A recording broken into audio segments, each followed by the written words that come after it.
Dan bantahan saya lihat daripada sudut yang berbeza. Saya bersetuju kalau UEC diiktiraf, ia akan menjejaskan perpaduan. Saya boleh terima hujah itu. UEC kalau diterima akan menjadikan sistem pendidikan kita huru-hara, ada dua sistem. Saya boleh terima. Kalau UEC diterima, ini akan mengetepikan bahasa Melayu. Saya boleh terima. Tapi hujah saya, UEC tak boleh diterima. Kalau UEC diterima, kerajaan yang mengiktiraf UEC itu berlaku zalim kepada rakyat. Maksud saya begini. Mereka yang ambil UEC ni, setiap tahun anggarannya 10,000 saja. 10,000 ke calon Cina dan adalah Melayu, India sikit-sikit yang Melayu UEC.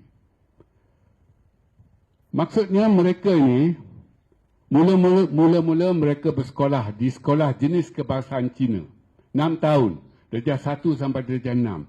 Itu yang dibenarkan oleh kerajaan. Apabila mereka habis darjah 6 di sekolah rendah jenis kebangsaan, mereka sepatutnya pergi ke sekolah menengah kerajaan. Sama ada yang menawarkan bahasa Mandarin ataupun yang menawarkan sastra Cina ataupun ke sekolah kebangsaan biasa seperti sekolah tinggi Kajang yang itu. Jadi mereka ini, pelajar UEC ini, ibu bapa mereka tak nak belajar di sekolah kerajaan kerana bahasa pengantarnya ialah bahasa Melayu. Mereka tak nak. Jadi mereka ini boleh dikatakan taksublah dengan bahasa Cina ini. Mereka nak belajar dalam bahasa Cina untuk pendidikan menengah. Jadi mereka ke sekolah persendirian Cina. Maksudnya mereka tak yakin. Kalau perkataan itu, mereka tak yakin kepada sistem pendidikan menengah kerajaan ini yang dikendalikan dalam bahasa Melayu. Mereka tak yakin. Mereka tak nak. Mereka nak dalam bahasa Cina. Tak apalah, pergilah. Sebab kita negara demokrasi, demokratik dan negara kita membenarkan liberalisasi dalam pendidikan. Tak apa, pergi. Dan mereka pergi. Mereka tahu akibatnya. Kalau ke sekolah Persendirian Cina, mereka tahu akibatnya tak boleh diterima bekerja dengan sektor kerajaan atau dalam sektor kerajaan, tak boleh melanjutkan pelajaran di universiti-universiti awam. Mereka tahu. Mengapa setelah lulus UEC ini, mereka nak masuk balik dalam sistem? Ini cukup tak adil kepada orang Malaysia yang berada dalam sistem. Dan lagi tak adil kepada anak-anak Cina yang berada dalam sistem. Maksudnya lepas 6 tahun di sekolah Cina, mereka berada dalam sistem kerajaan. Tingkatan 1 sampai 5 mereka belajar dalam bahasa Melayu. Yang tak nak belajar ni mereka ke sekolah Persendirian Cina. Tak apalah.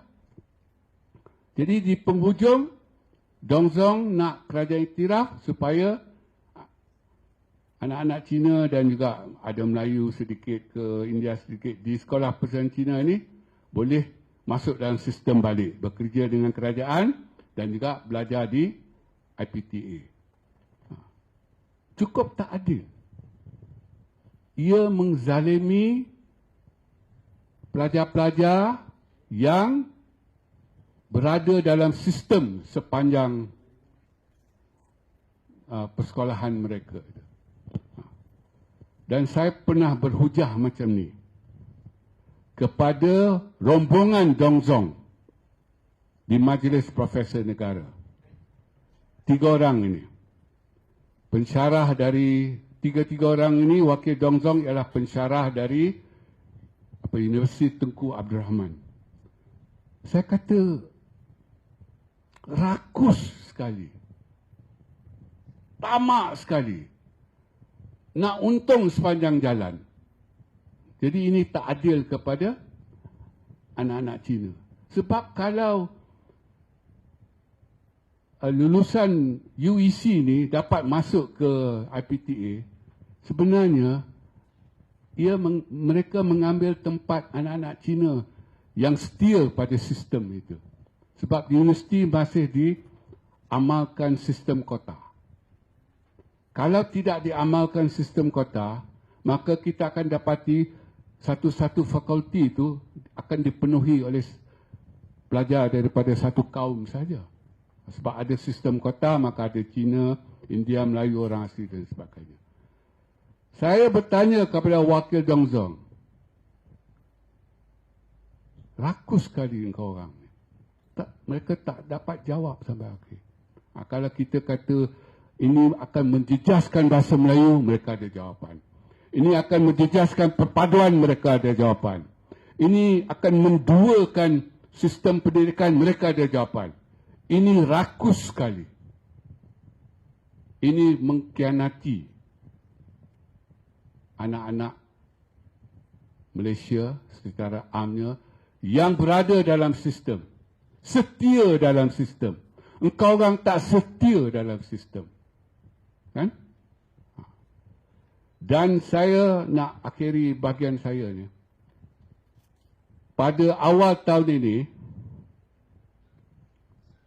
pengurusi Dongzong telah membuat kenyataan akhbar dalam The Sun bahawa mereka tak nak buang masa lagi lah tentang pengiktirafan ini.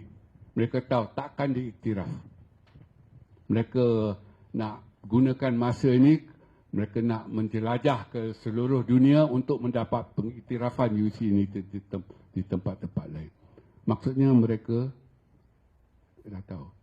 Soalan saya, ia mengkhianati anak-anak Cina yang setia dalam sistem pendidikan negara itu. Itu tak dapat dijawab oleh Dongzong. Saya main dengan faktor itu saja. Sekian, terima kasih.